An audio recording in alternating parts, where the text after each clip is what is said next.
Bienvenidos una vez más a su podcast, Handball para Todos. Su servidor Alan Fierro y Eduardo Villatana. Hola, muy buenas noches. Bienvenidos una vez más a su podcast de Handball para Todos. El día de hoy, por cuestiones de tiempo y también de dificultades, ya que esta entrevista la pusimos ya algo de tiempo, igual por cuestiones de horarios entre diferencia de México y España, pues bueno, ya era justo y esperemos que la pasen de lo mejor. Y aquí de una experiencia, un proceso que ha tenido un gran recorrido de nuestro invitado del día de hoy. Y pues bueno, espero que lo disfruten y que nos cuente cómo ha sido su trayectoria, ¿no? Durante tantos años en este deporte y de parte de su vida. Hola, hola. Muy buenas a todos.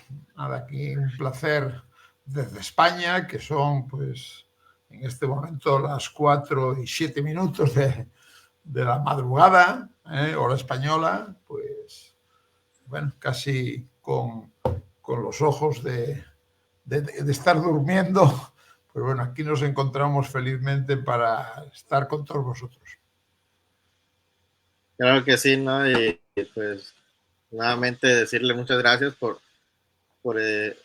este sacrificio que también está haciendo de estar despierto a estas horas con nosotros para poder compartirnos todo lo que ha vivido en el balonmano. Y pues bueno, espero se la pase de lo mejor y haya valido la pena esa desvelada.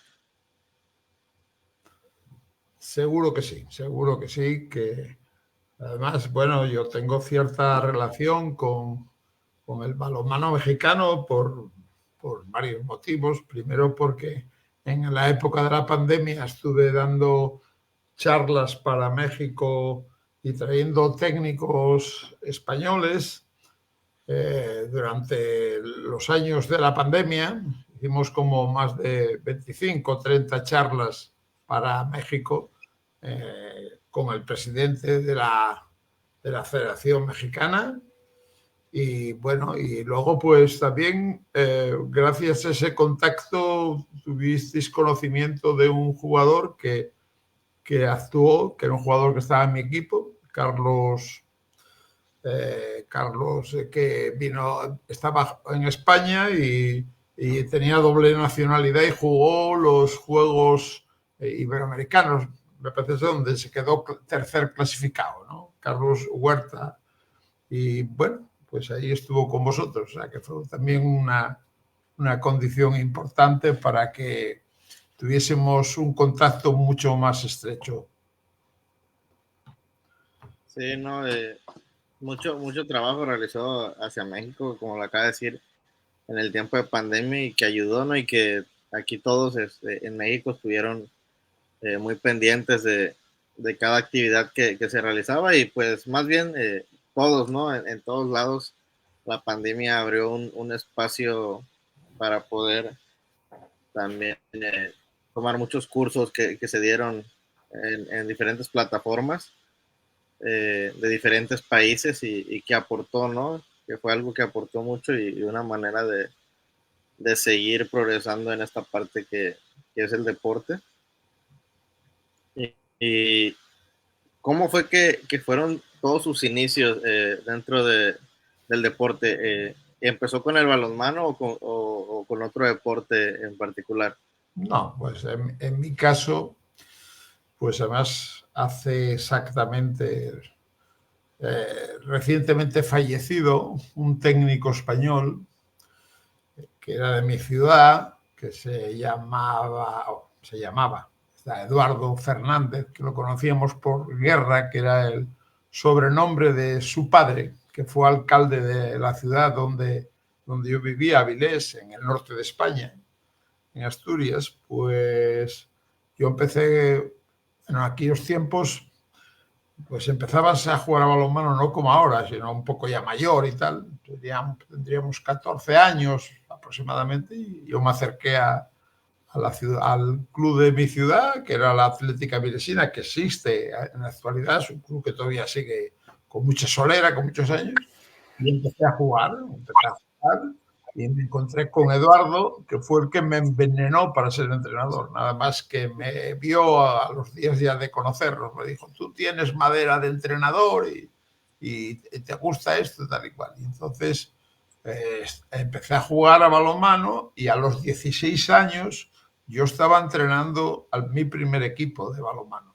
Entonces, desde ahí yo fui consciente de que mis posibilidades como jugador no iban mucho más allá y entonces pues empecé a entrenar. O sea que yo soy ya un entrenador bastante longevo y empecé con eso, con 16 años, mi primer equipo y estuve trabajando año tras año y con clubs, pues imagínate que tengo ahora ya 71 años, o sea que ya llevo unos pocos metido en el ajo y pasando por todas las categorías, ¿no? Dentro de sus inicios como entrenador, eh, tenía pensado ser entrenador usted antes de conocer a este entrenador Eduardo. No, porque evidentemente con esa edad lo que piensas es en jugar tú, en disfrutar y tal. Pero bueno, él fue el que me envenenó de tal, y cogí lo que era el primer equipo alevín que tenía la entidad, la sociedad deportiva, y a partir de ahí no, ya sin parar. Empecé con los pequeñinos, tal. De hecho, recuerdo que el resultado del primer partido que yo jugué en mi vida fue resultado 1-1. O sea, era en otros tiempos de balonmano. España estaba en, no sé, éramos una potencia subdesarrollada en el balonmano, de aquella la que dominaba era Rumanía, era la campeona del mundo, y fíjate que ahora la historia dice que Rumanía está un poco por ahí con dificultades, cuando era campeona del mundo habitualmente, ¿no? Pero bueno, a partir de ahí yo no he parado a entrenar, pues, he hecho todas las categorías, todas, desde la Liga Sobal a ligas de niñas. En mi ciudad en mi región, en Asturias, conseguimos también el ascenso de las niñas, varios ascensos a la Liga Sobal, a la máxima categoría. Bueno, un recorrido muy amplio, bueno, hasta ahora, ¿no? O sea, quiero decirte que no he parado hasta el momento, y a mí el balonmano me dio felicidad, me dio estabilidad hasta económica también.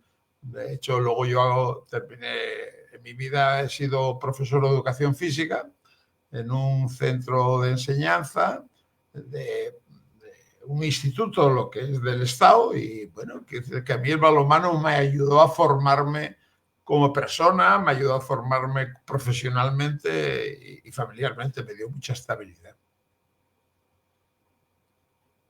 Claro, ¿no? Como bien lo dice, no pensaba ser entrenador y tampoco me imagino pasar por todas estas etapas con muchos jugadores y jugadoras, eh, vivir el día a día, ¿no? Dentro de la cancha, entrenando, momentos difíciles, momentos muy buenos y Bueno, sobre todo todos los lugares, ¿no? También conocidos. a ver, los momentos malos que los hubo, malos por resultados, no por otra cosa, pero que eso siempre suele quedarse un poco más en el olvido, siempre te quedas con la parte positiva, que es lo que hay que hacer, ¿no? No vas a estar lamentándote de cuando no consigues algún objetivo.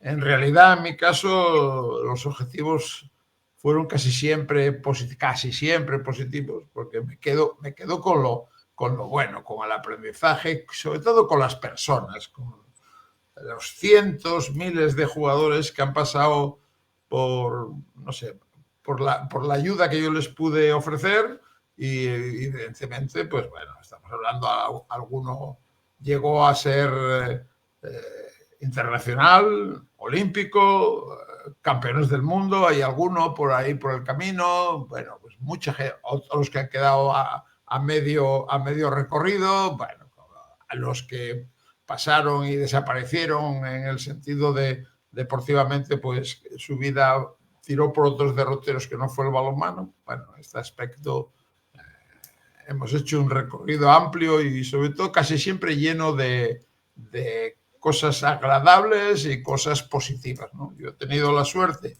de ser un entrenador hecho a mí mismo y sobre todo que nunca, a ver cómo te explico, los equipos que he tenido que formar casi siempre han salido desde cero, ¿no? Nunca vino ninguna entidad importantísima, el Barcelona, por ponerte un ejemplo, a darse la oportunidad. Sí hubo otras oportunidades, pero casi todos los triunfos fueron sacados desde cero hasta sacarle algo que diese sustancia, que diese jugo, o sea, pero no por culpa de que te viniese a fichar clubs importantes, sino tienes que salir desde el barro, que eso es lo que más satisfacción te da como entrenador, cuando todo lo que se consigue es a base de partir de una serie de personas, de jugadores, y a partir de ahí empezar a crecer y a crecer, y a partir de ahí pues llegar a tener un éxito. Eso lo valoras mucho más que cuando te dan ya una plantilla profesional y demás, ¿no? Sí, claro, ¿no? Muy bien lo dijo, esa satisfacción como entrenador de llevar a alguien desde cero es algo que te cambia en todo el proceso a que agarres a alguien, ¿no? Que ya tiene la experiencia y el juego de otro entrenador y nada más llegó contigo y a perfeccionarse ciertas técnicas, ¿no? O modos de juego. Es algo que se ve muy distinto y también esa convivencia que se tiene con cada jugador, ¿no? Durante todo el proceso es lo que te va marcando. Ahorita que decía la parte del cómo entrenar, ¿cómo se considera usted como entrenador? ¿Cómo se describiría? Bueno, pues simplemente yo he sido un trabajador, o sea, quiere decirte que he hecho, como dije anteriormente, a mí mismo, un poco aprendiendo. Yo recuerdo, por contarte una anécdota, en el año 71, yo con otro compañero, con Antonio García Oliva, un entrenador también que fue importante en el balonmano español, pues nos presentamos en el Campeonato del Mundo de la DDR. Yo no sé, tú eres muy joven, pero la DDR era un país comunista, el más cerrado que había en el mundo. Allí estaban los soviéticos que habían entrado allí cuando la Segunda Guerra Mundial, y entonces a DDR no se podía viajar. Cogimos un coche y nos presentamos en la frontera de la Alemania Federal y nos marchamos a ver el Campeonato del Mundo. Nos tuvieron 6 horas interrogándonos, porque claro, el pasaporte español, estoy hablando en épocas que en España mandaba Franco, el dictador, o sea, que éramos totalmente equidistantes, ¿no? Políticamente, o sea, quiere decirse que y a partir de ahí nos presentamos ahí en la frontera con un pasaporte nuestro que decía países que usted no podrá visitar, lo teníamos prohibido. Pues entre ellos era Corea del Norte, no sé qué, la DDR y tal. Nos presentamos en la DDR y hubo una pequeña apertura porque era el Campeonato del Mundo y políticamente pues no convenía tal. Y después de estar 6 horas en la frontera interrogándonos a ver por qué estábamos allí y tal y cual, logramos pasar al Campeonato del Mundo. Pues bueno, mucha gente dice que allí en aquel Campeonato del Mundo, que fue fantástico, bueno, fue una experiencia tremenda, un país totalmente policial. Íbamos con una cámara Minolta para grabar con aquellas películas que había de Super 8, que había que cambiar cada poco un rollo de película.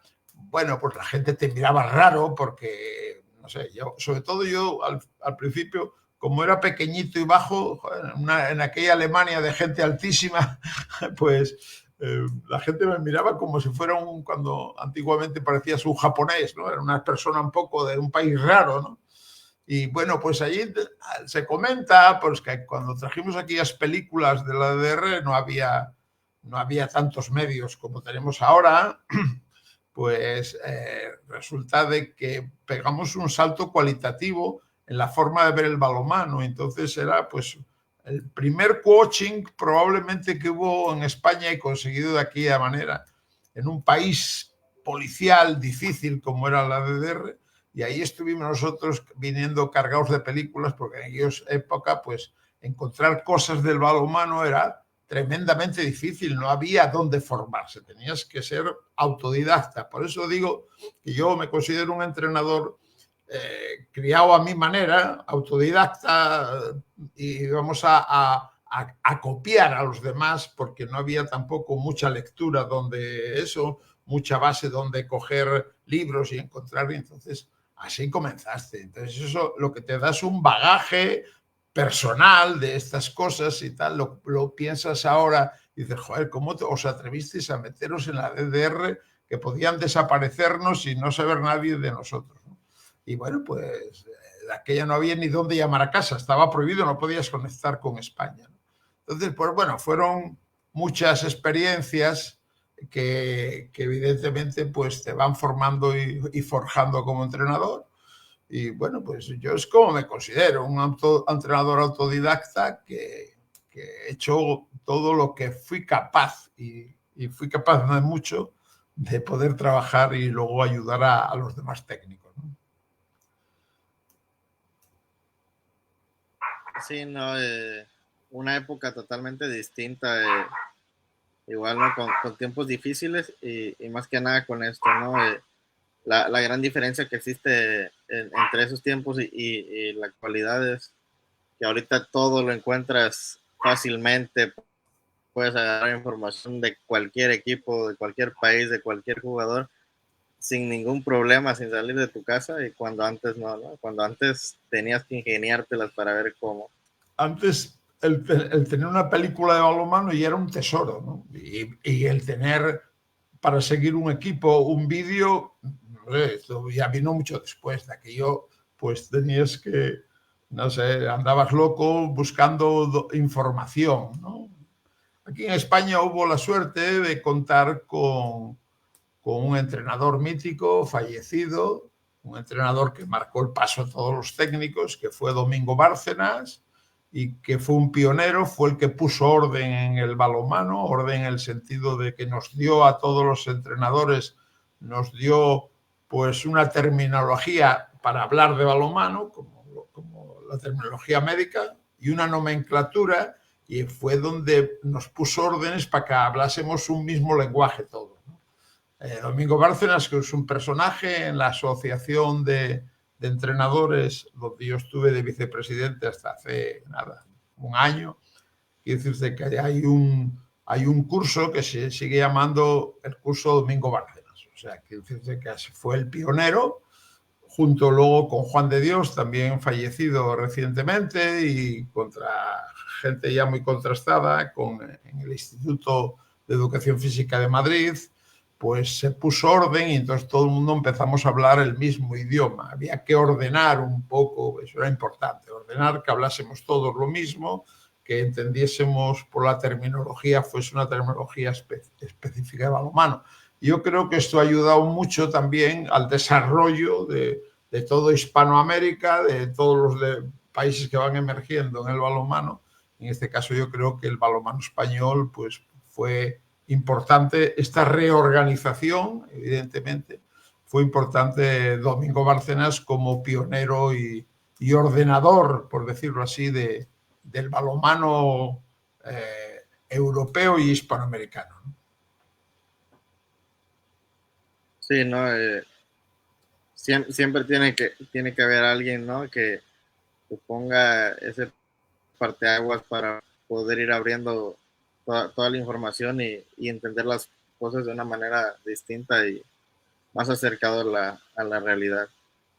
¿Cuál fue su primera competencia en la cual ya empezó a dar buenos resultados, que se acuerde que tenía ese proceso ya de donde ya nadie lo paraba ese equipo? Bueno, la primera gran historia vivida, fue a los 22 años. Ya te digo que yo empecé a los 16. De ahí tuve la oportunidad de conocer a Antonio Oliva, que fue el que te comenté hace un momento, el que nos fuimos a la DDR, y ahí con el grupo Cultura Covadonga, es un club de Asturias, de Gijón, un club muy importante que tiene no lo sé exactamente, pero sobre 40.000 socios, o sea que es una ciudad, una sociedad polideportiva que tiene todos los deportes en Gijón, menos el fútbol. Por estatutos tiene prohibido jugar al fútbol porque ellos entienden que el fútbol es para el Sporting de Gijón, evidentemente donde hay unos mexicanos ahora al frente que han cogido el club. Entonces en Gijón esa sociedad es importantísima, hay verdaderas colas de socios, sobre todo por hacer socios familiares, unas instalaciones tremendas, muy, muy grandes, muy buenas, con mucha gente. Entonces ahí me viene a fichar Antonio Oliva, yo estaba en Avilés, y yo me marcho con Antonio y nos vamos los dos de entrenadores, el de primero, yo de segundo en aquel caso, y nos vamos al grupo Covadonga, que había empezado, estaba en las categorías bajas. Logramos ascender el primer año y llegamos a hacer el primer equipo que llegó a la máxima categoría del balonmano español. La primera vez que un equipo en Asturias ascendía a la máxima categoría, la que ya no se llamaba Liga Sobal, era la Liga División de Honor, lo máximo y tal. Y ahí entramos haciendo pues la primera vez historia en el grupo Covadonga, logramos un ascenso que todavía pues se recuerda por ser el primero y demás. Y ese fue el momento donde llegaste a darte cuenta que habíamos hecho un hito deportivo en la que, aparte, estamos hablando de otros tiempos, estamos hablando de los años 70 y algo, y bueno, fue el primer ascenso a la máxima categoría junto con Antonio Oliva, que durante muchos años colaboramos juntos, y eso fue la primera vez que te diste cuenta que por ahí va mi camino y por ahí va a ir mi historia dentro del balonmano. Sí, ¿no? Cómo va evolucionando cada parte y las personas que se van adentrando con usted, ¿no? Como en este caso su compañero, del que se vayan incorporando y el ir trabajando juntos, ¿no? ¿Cuál siente que ha sido su momento que no se compara con ningún otro dentro del balonmano? ¿Qué competencia Hombre, casi siempre cuando acabas con éxito una temporada, ¿no? Y hubo bastantes. No sé, quiero decir que yo tengo el primer éxito fue este de Gijón, del grupo Covadonga, hace muchos años. Después me tocó el Club Naranco, lo tuve que ir a salvar en una situación, y ya el Club Naranco ya estaba en la máxima categoría, y bueno, lo salvamos. Precisamente este viernes que viene hacemos un homenaje al que era mi preparador físico, Marcos Pons, y este próximo viernes hacemos un homenaje porque este ha sido profesor del fútbol, profesor del Real Oviedo de preparador físico, y también estuvo en el balonmano 15 años en el Club Naranco. Ahí tuve dos etapas buenas, cuando salvo el club y luego me mantengo en la máxima división, y después volví al club años después con un equipo joven, habían descendido. Con ese equipo joven ahí salió, supongo que te sonará, Alberto Entre Ríos. Alberto Entre Ríos fue uno de los referentes del balonmano español, ahora es entrenador de Limoges francés, estuvo en el Nantes también, ha jugado la final a 4, pero como jugador probablemente esté entre los 10 mejores jugadores del mundo. Alberto lo cogimos con 16 años, 17, era todavía juvenil, y ya lo subimos para el primer equipo porque de segundo mío estaba como entrenador Alberto Suárez. Alberto Suárez es también un referente del balonmano español, aquí ya estaba empezando, después ha sido seleccionador español junior juvenil, probablemente es el seleccionador español más laureado en la base, en los deportes de base, Alberto, y Alberto ya tenía al otro Alberto Entre Ríos, y que bueno, que es hermano de Raúl Entre Ríos, que ha sido un referente en el Barcelona, o sea, que decirte que de vez en cuando subíamos a Raúl, lo subíamos a entrenar, era un cadetillo y lo subíamos también a entrenar a Oviedo. Ellos son de Gijón, pero bueno, sabes, Oviedo, Avilés, Gijón, nos movemos un radio de 30 kilómetros cada eso, o sea, que es relativamente cerca. Y bueno, pues ahí con Alberto, con David Davis, que también fue campeón del mundo, como junto con Alberto, pues cogimos un equipo de gente jovencísima y volvimos a ascender a la máxima categoría. Ahí también fue otro momento clave de gran éxito, ¿no? Volvimos a la Liga Sobal. Anteriormente a eso, yo tuve una vivencia con un club de Avilés, un club desaparecido, que en 8 años de mi instituto y de un colegio importante que hay aquí en Avilés, hicimos un club y que se llamó Club Balonmano Villa de Avilés, que logramos en 8 años de no existir a subir a la máxima categoría del balonmano español, y todo con niños desde un equipo cadete, que empezamos con ellos en cadete y logramos ascender. Yo creo que ese fue uno de los hitos importantes.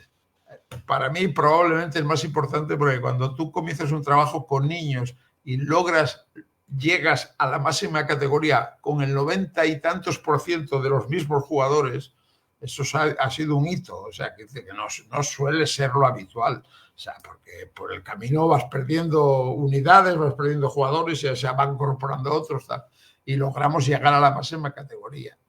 No sé, pues ese es otro de los grandes momentos que como entrenador te sientes totalmente realizado. Yo antes contaba que yo soy un entrenador hecho a mí mismo, en el sentido de que nunca tuve al Barcelona como rival, pero nunca tuve al Barcelona como posibilidad de entrenarlo. Nadie te dio esa oportunidad. Entonces, todos los clubes en los cuales yo participé fueron sacados un poco de la nada, de empezar a trabajar desde la base. En el caso del Villa de Avilés, yo empezamos en los colegios y lo que hicimos fue refundar un equipo, y en 8 años pasamos el primer año de ser campeón de España de tercera división, era lo mínimo que había, y en el 8º año estábamos jugando el ascenso y logrando el ascenso. El equipo asciende a la Liga a Sobal, bueno, de aquella todavía, al año siguiente se empezó a llamar a Sobal, pues asciende con una media de 18,7 años de media, asciende el equipo, y eso no se ha vuelto a lograr, ni creo que como está ahora el balonmano se volverá a lograr, o sea, que es muy difícil. Y encima cero dinero, o sea, que decirte que ahí nadie cobraba, es que era totalmente amateur, ¿no? Eso es otro, ya te digo, otro de los momentos tal. Y después hay otro momento, así, por ponerlos más significados, que me hago cargo de las chicas de Gijón, del Deportivo Gijón. Nunca había subido ningún equipo, aquel equipo había estado siempre próximo a tal. Me vienen a llamar porque no creían que yo me iba a meter al balonmano femenino. Entonces yo dije que sí, que me apetecía mucho. ¿Por qué no trabajar con mujeres? Porque nunca había pasado la experiencia, excepto un año con niñas pequeñas y tal. Y logramos ascender a la máxima categoría. Es un equipo que ahora mismo está jugando la máxima categoría. Entonces el equipo descendiente, que se llama ahora mismo el Motive, y que ha sido campeón de la Copa de la Reina. No conmigo, o sea, que ya fue posterior, pero sí logramos otra vez el ascenso. O sea, que yo sí estoy un poco cargado de ascensos, varios ascensos a la máxima categoría, y tengo el primer ascenso también de las niñas, el de los hombres y el de las niñas, y luego el de equipos que han ido también desapareciendo con el paso del tiempo, ¿no? Pero bueno, esos son los momentos más emotivos. Estamos hablando de un momento cumbre, el día D a la hora H, lo logramos. Y entonces, pues, fueron cosas sacadas con pocos medios y con mucho trabajo, y sobre todo, lo más importante para cualquier entrenador, que es con mucha ilusión. No se puede perder la ilusión, porque en el momento que te falla la ilusión, esto no funciona, está más claro que el agua, ¿no? Se puede ser muy humilde en el balonmano y poder hacer un gran trabajo y ayudar a que la gente crezca, ¿no?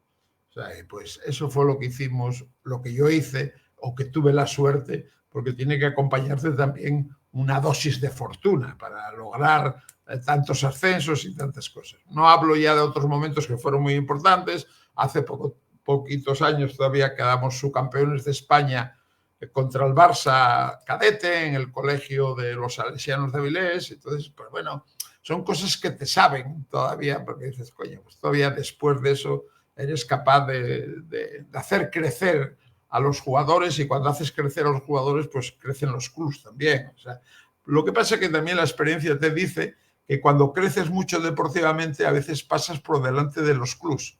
Y hay clubs, como el caso del Villavilés, que se muere porque corrió más la parte deportiva que la parte económica. O sea, el club nunca fue capaz de sentarse porque corría mucho. O sea, es que no les daba tiempo a los directivos a digerir los resultados deportivos. Pero eso también te lleva a veces a la desaparición, ¿no?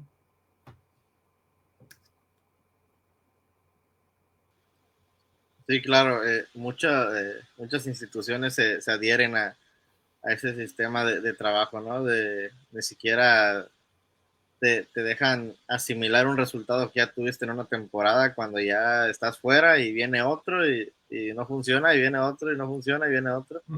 Al contrario, ¿no? Hay sus pros y sus contras de esa exigencia que tienen los directivos, pero igual es mejor llevar un proceso un poco más largo, ¿no? Sí, a veces nunca sabes. O sea, en realidad, cuando pasa la diosa fortuna, pasa por tu lado y son trenes que tienes que coger.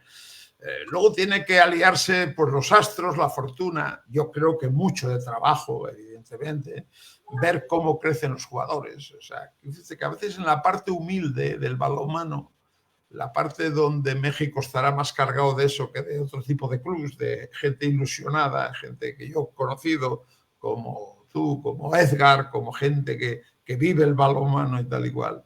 Es más importante esa ilusión por crecer. Y claro, el tiempo también te va dando experiencias, ¿no? Te va dando experiencias de saber qué tienes que entrenar, qué tienes que corregir. O sea, los ejercicios los sabemos todos. O sea, quiero decirte que si no lo sabes, pues lo ves, vas a internet y tal, y todo el mundo podemos hacer el mismo ejercicio. Pero hay gente que le saca más rendimiento unos que otros porque tiene un nivel de exigencia diferente de un entrenador a otro. Del mismo ejercicio podemos sacar diferentes enfoques.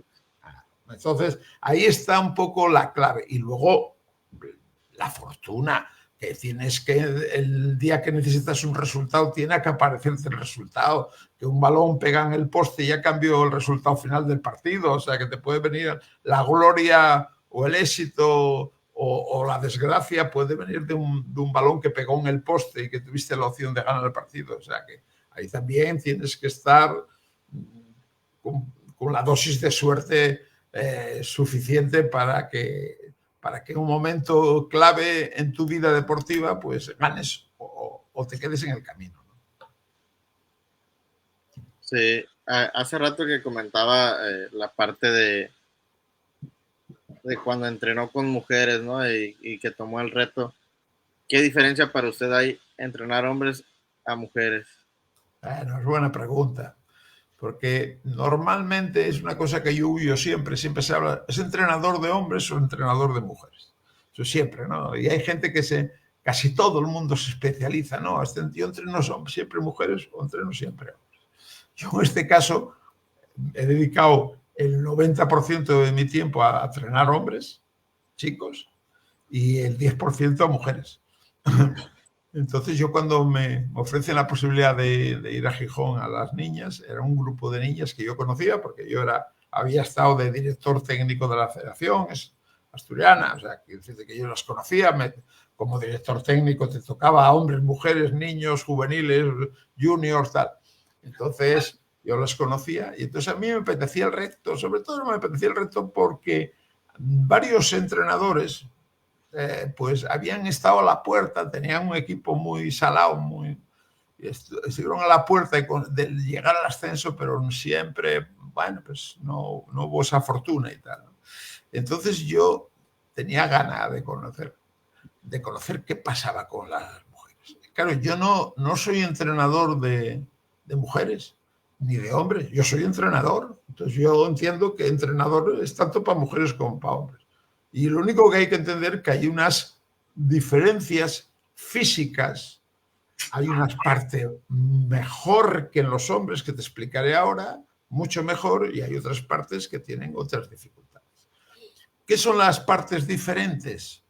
Pues, como te dije, la condición física, no son tan fuertes como los hombres, pero tienen una capacidad mental y de entrega que no tienen los chicos, no tienen los hombres. O sea, las mujeres son mucho más entregadas.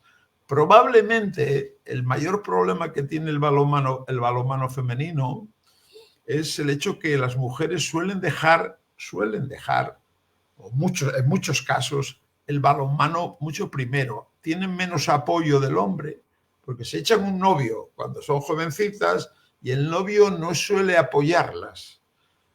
Suele tirar para sacarlas de allí, de aquel ambiente, tal y cual, y no suele ser el que más ayuda. No quiero decir que haya casos, habrá casos que sí, evidentemente.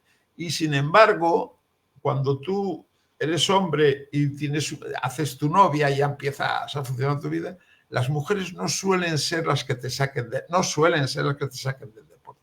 Y esas son dos diferencias que hay que tener en cuenta. Ahora, a la hora de entregarse, se entrega mucho más la mujer, se entrega mucho más al equipo, a todo, a la pelea.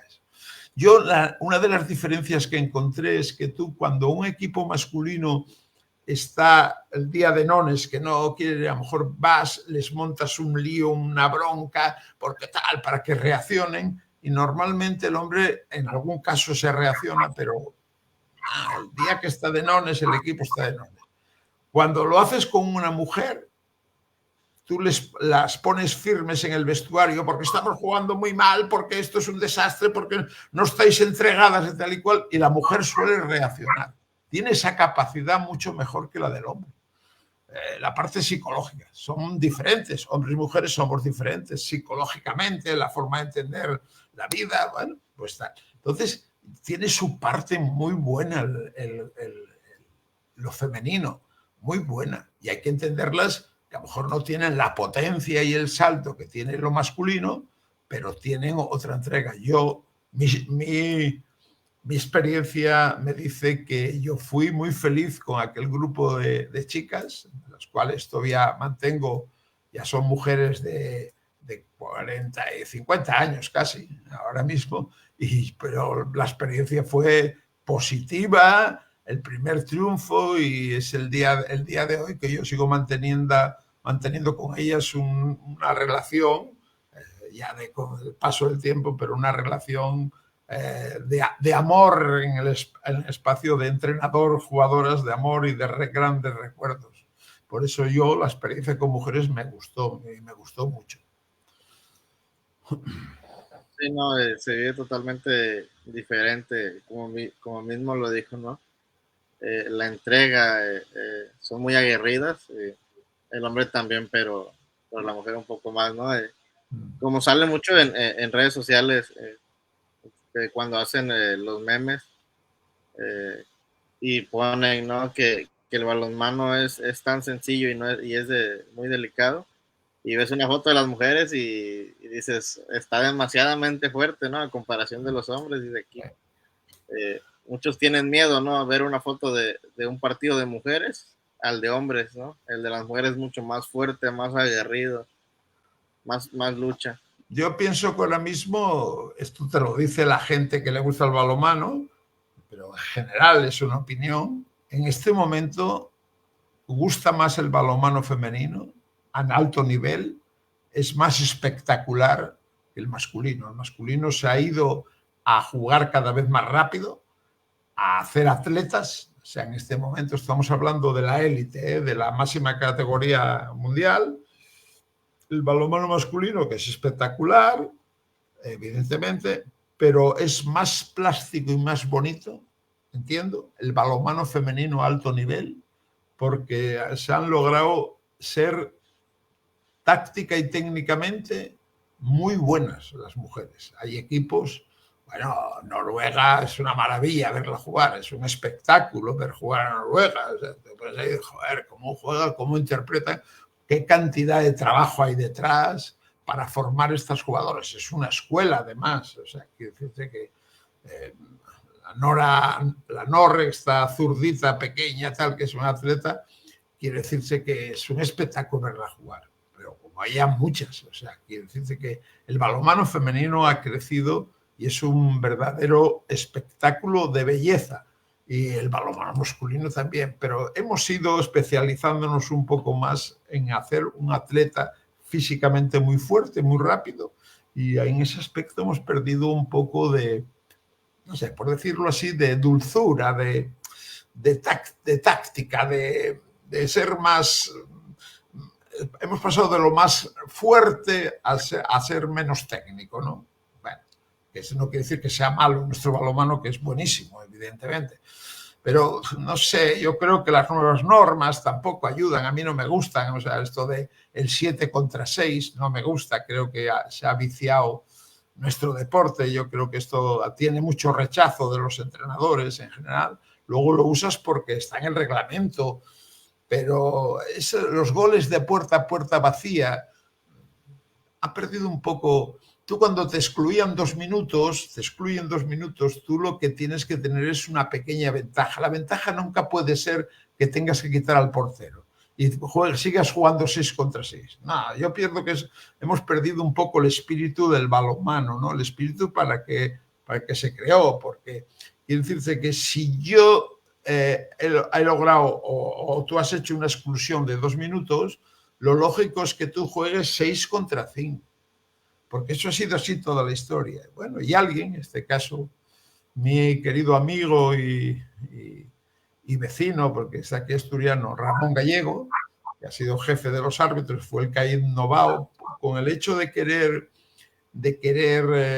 hacer el deporte, ayudarlo con las normas, de que sea más veloz, más rápido, pues se inventaron estas cosas que yo creo que no son bonitas. O sea, un partido donde te pierdes el balón y te meten un gol sin oposición ninguna, gol, y a lo mejor hay 6 o 7 goles. ¿Qué belleza tiene el meter un gol sin portero? Ninguna. Entonces, se ha perdido un poco la filosofía. Bueno, yo soy de esa manera de pensar, no todo el mundo estará de acuerdo conmigo. Lógicamente, la reglamentación ahora te deja entrar con un jugador de campo y jugar adelante y cambiar el portero y, bueno, y todo el mundo lo hace. Parece que el que no se atreva a hacer otra cosa es un apestado ahora mismo en el balonmano. O sea, tienes que quitar al portero porque si no eres un antiguo, una reliquia antigua por ahí, ¿no? Entonces yo no comparto. Pero bueno, es una forma de pensar mía y yo creo que los entrenadores en líneas generales tampoco comparten. O sea, yo pienso que esa norma del 7 contra 6 es una norma a eliminar.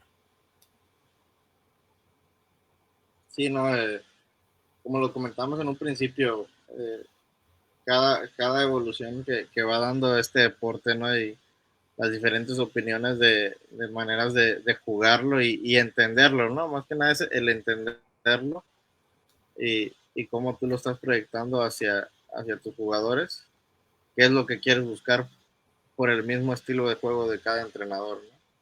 En su caso le tocó ser su propio estilo de juego a comparación de ahorita, ¿no? Ahorita mucho se va copiando de otros entrenadores el estilo, la manera de cómo jugar y eso es lo que hace también mucha diferencia, ¿no? La autonomía de cada quien, la esencia de cada entrenador. Sí, evidentemente siempre ha habido referentes, todos nos copiamos unos de otros. Además no hay que perder eso, no hay que perderlo porque todo el mundo puede aportar cosas novedosas y no hay que tener miedo en innovar, no hay que tener miedo. Luego cada uno, si tú sacas una idea nueva y yo la veo y me gusta o creo en ella y lo intento y a lo mejor la mejoro y entre todos nos tenemos que ayudar. O sea, que quiere decirse que no hay un inventor. Sí ha habido referentes entre los entrenadores. O sea, para mí personalmente, yo tengo mentalidad de juego, del juego yugoslavo, de cuando jugaba la Metodoplástica, que fue un equipo que probablemente todo el mundo dice, ¿cuál fue el mejor equipo del mundo? Todo el mundo hablamos, la Metodoplástica de Saba, de yugoslavos y tal y cual, donde estaba pues gente que fueron referentes en la forma de jugar, de pensar. Por ejemplo, el fallecido por Krajan, yo creo que fue un referente tremendo, donde copiamos muchos, donde yo que estuve muchos cursos con él en charlas, porque llegó a ser también seleccionador español, director técnico, un referente, trabajaba en la Universidad de Budapest, de Bucarest, y entonces le vas siguiendo y tal, y te das cuenta qué manera de pensar tenía, ¿no? Yo tuve luego un jugador, Rasig, un jugador de la Metodoplástica, con el cual yo hablé muchísimo, y él decía que aquel equipo, estamos hablando de la época del Vía Avilés, que te dije antes, que el equipo que era jovencísimo, él nos llamaba y decía, esta es la pequeña Metodoplástica, por la forma de jugar que tenía el equipo y porque había logrado éxitos de subir en esos 8 años que hablamos antes.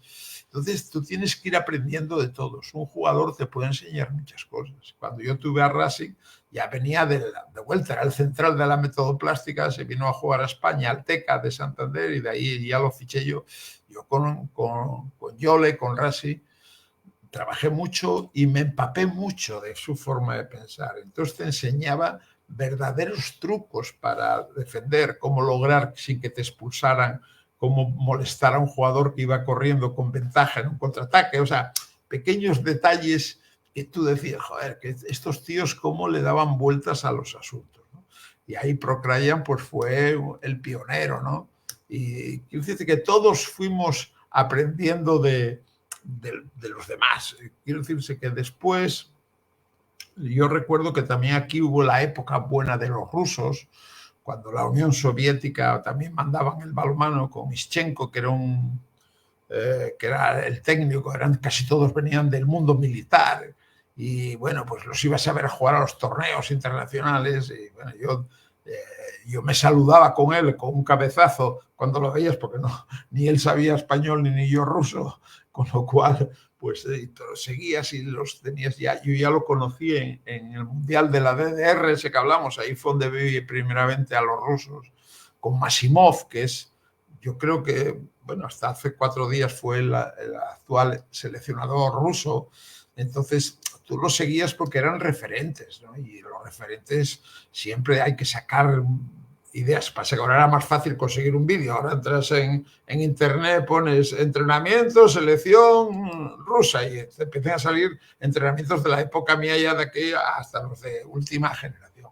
Entonces siempre los referentes son muy importantes para copiar, para modular lo que a ti te gusta, porque no siempre, y porque no siempre tú le das lo que hablamos antes, los matices que le da al otro entrenador. Entonces siempre hay que aprender de los mejores, ¿no? Con humildad, sobre todo que no nos falte nunca la ilusión. Yo ya soy mayor y sigo teniendo la misma ilusión que el primer día. Y lo que más me gusta de todo, pues es formar jugadores. O sea, quiere decirse, yo lo que más me gusta es coger un equipo de niños, porque fue lo que hice toda la vida, y hacerlos crecer. Y esa satisfacción que tienes, que es una satisfacción personal, íntima, de ver cómo crece un jugador gracias a que tú le estás ayudando, porque no es todo tu trabajo es muy importante, porque lo orientas, pero ves ese crecimiento del jugador.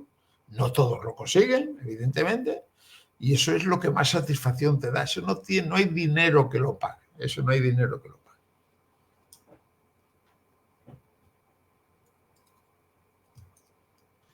pague. Es algo maravilloso del ser entrenador, ¿no?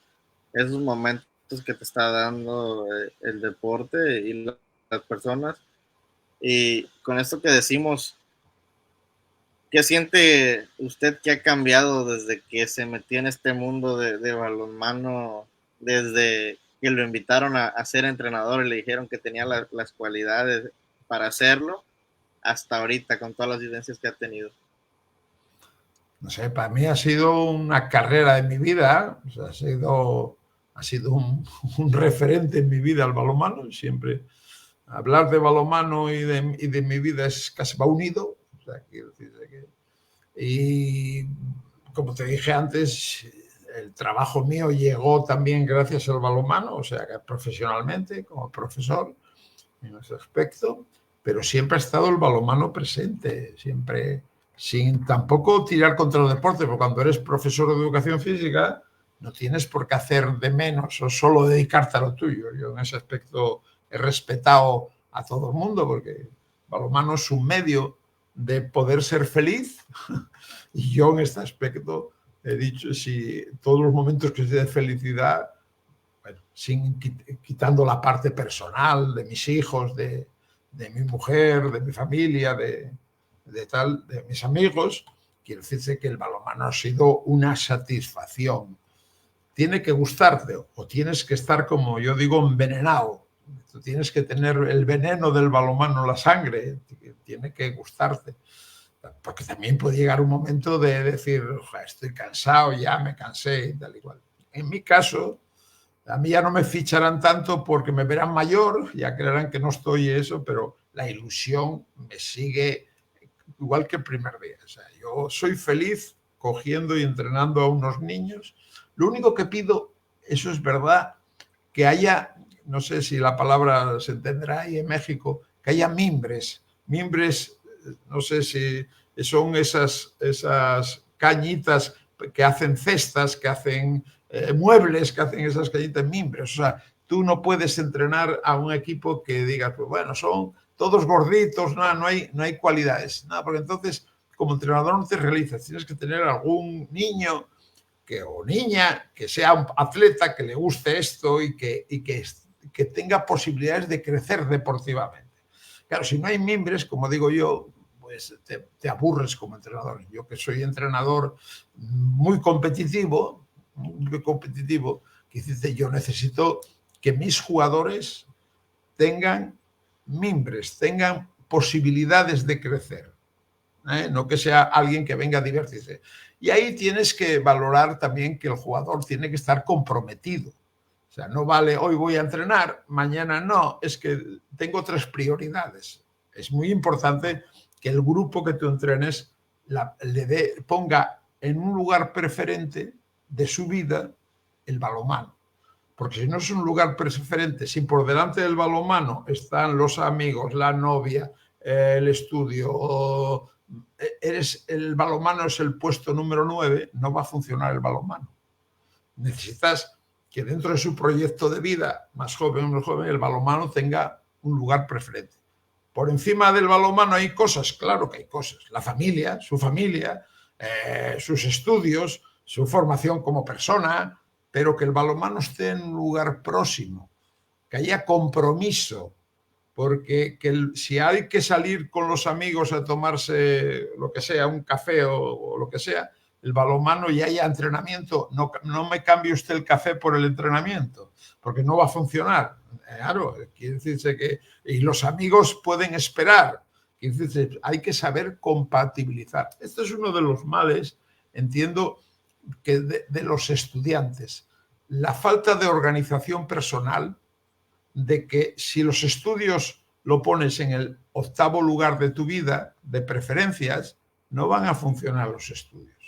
Si pones al balonmano, no funciona. Si pones a la familia, tu vida personal familiar será un desastre. O sea que en la vida tenemos que tener compartimentos estancos y en la vida tenemos que tener una serie de prioridades. Si el balonmano no está entre las prioridades, tú no vas a ser un buen jugador de balonmano. Ni de balonmano, ni de cualquier actividad que hagas.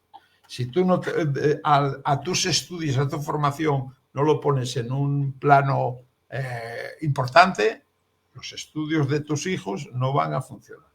Entonces, es importante saber separar cada cosa en su momento, pero sobre todo que el balonmano, en este caso, que es lo que nos trae aquí, tenga cierta preferencia en tu vida. No el primer lugar, porque yo pienso que hay cosas más importantes que el balonmano.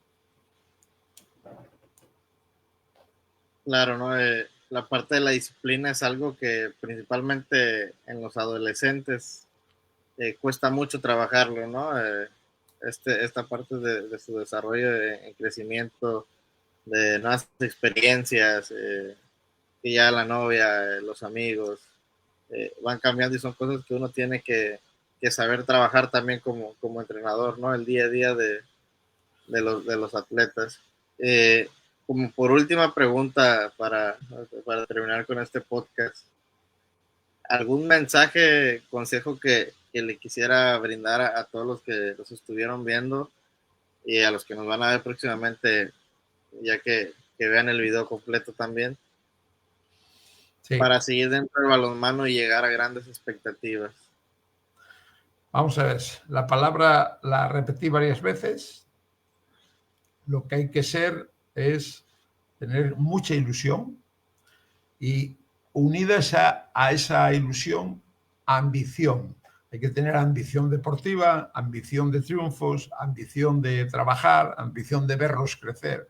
Y eso va unido, la ambición y la ilusión va unida. No puede ser tampoco que la ambición intentas pisar a todo el mundo, no es eso el problema, sino es ilusionar. Si tú eres un ilusionado de esto y te gusta, seguro que vas a transmitir a tus jugadores, a la gente que te rodea, vas a transmitir ilusión y vas a contagiarlos de tu ilusión. Entonces te vas a rodear siempre de gente buena. Yo conozco casos de entrenadores, evidentemente, de que se rodean de gente que no les lleve la contraria, se rodean de gente mediocre, que entonces así soy yo el que mando siempre, entonces los demás no me van a poner nada, no corro ningún peligro. Y yo de eso borro todo eso, yo quiero estar conmigo, en mi equipo tienen que estar los mejores ilusionados. Y si encima van a ser grandes técnicos y me superan, perfecto, perfecto. El tiempo que estemos juntos, también me van a dar a mí vivencias y me van a dar ideas. Hay que trabajar siempre con los mejores, sin miedo a que rodearme de los mediocres. Los mediocres no valen. Los mediocres yo no los quiero en mi equipo, porque un mediocre te lleva a ti a la mediocridad también. Entonces hay que estar con los mejores, con los que tú logres ilusionar. Dure lo que dure, porque además es lógico que entrenadores que empiezan contigo y que están aprendiendo de ti directamente, pero ilusionados, lo lógico es que ellos sigan su camino, como lo hemos seguido todos. Entonces no hay que tener miedo a eso. Y entonces la palabra ilusión y compromiso. Nada más, es lo que tenemos que tener los entrenadores, los profesores, la vida misma. Esto, o es, si eres un amargado o un triste, pues lógicamente no transmites. No hay que ser una persona ilusionada por transmitir, por vender el producto. El balonmano es un producto, hay que venderlo, ilusionar a la gente que te ve, ilusionar a la gente, pero porque crees en ello. O sea, yo creo que irradio esa ilusión después de estar ya pues en el declive, evidentemente, como entrenador, ¿no? Pero sigo manteniéndome con la misma ilusión yo disfruto cuando salgo a una cancha con los niños, disfruto haciendo una buena sesión, que además tiene que tener mucho de exigencia, porque si no hay el nivel de exigencia al jugador en su justa medida, que a lo mejor eso es lo difícil, buscar la justa medida, evidentemente no transmites. Entonces ese es el mensaje que quiero dejar aquí en este programa, que es trabajar con exigencia, pero con toda la ilusión del mundo, transmitiendo esa ilusión. Claro que sí, ¿no? Hacer que los sueños se hagan realidad y no simplemente en sueños. Y pues una hora de una gran charla, de una gran experiencia que ha tenido y que lo ha marcado significativamente en toda su vida y que lo seguirá marcando, ¿no? Hasta Eso espero. el final de los días. Y pues, Eduardo, eso espero. es un honor tenerlo aquí, a una persona con una trayectoria como la de usted. y bueno, era justo, ¿no? Ya con Alan también, que no pudo estar hoy por problemas de conexión, pero igual hemos estado en varias conferencias que ha dado y ya lo conocemos de tiempo por lo mismo, ¿no? Del balonmano, no nos conocemos personalmente, pero sí a través de una pantalla, a través de una enseñanza que nos ha dejado y pues agradecerle por esta parte. Bueno, pues eso es el mundo que ha evolucionado. Esto en el 72, cuando fuimos a la DDR, era imposible. Ahora ya es muy fácil meterse en los hogares de cada uno, aunque haya que levantarse a las 4 de la mañana. Pero si no tuvieses ilusión, yo te hubiese dicho, Eduardo, a las 4 de la mañana estoy durmiendo, lo siento mucho, no te puedo acompañar. Pero tienes que ser capaz de levantarte y de estar pendiente de esto, porque a mí lo que me gusta, no sé, yo el balonmano mexicano lo llevo un poquito en el corazón, sobre todo por este tiempo de la pandemia y porque me gusta veros que crezcáis para adelante el balonmano, eso, porque estáis en un proceso que yo ya pasé en mis años jóvenes, en un proceso de aprendizaje, en un proceso de querer crecer como persona y como entrenador, y eso es lo que yo quiero transmitiros, que estamos empezando y estamos lejos, seguro, pero todos hemos estado por ahí, o sea que la dosis, la ilusión mueve montañas, eso es una frase no mía, que siempre se ha escuchado, pues es verdad, yo doy fe que la ilusión mueve montañas. Claro que sí, y bueno, pues gracias nuevamente, ¿no? Y ahorita que volví a repetir esta parte de la diferencia de horas, de verdad estoy muy agradecido, muy agradecido porque esté despierto y que esté aquí con nosotros acompañándonos. Y ya lo vamos a dejar dormir y que descanse un Nada, rato pues y gracias. muchas gracias a todos, a alguien que puso ahí que me invitaba a ir a Yucatán, encantado de la vida, y yo toda la suerte os sigo muy de cerca al balonmano mexicano y todo lo que esté en mi mano de poder ayudar y de poder estar con vosotros. Para mí sois parte de mi familia, o sea que muchas gracias por invitarme, muchas gracias por contar conmigo y un saludo desde España. Me tomaré un café ahora para espabilar ya, que estamos casi amaneciendo, y venga, pues a seguir adelante y os seguiré. Muchas gracias. Esto fue un capítulo más de Handball para todos, con un invitado muy especial y nos vemos la próxima semana. Gracias. Hasta luego.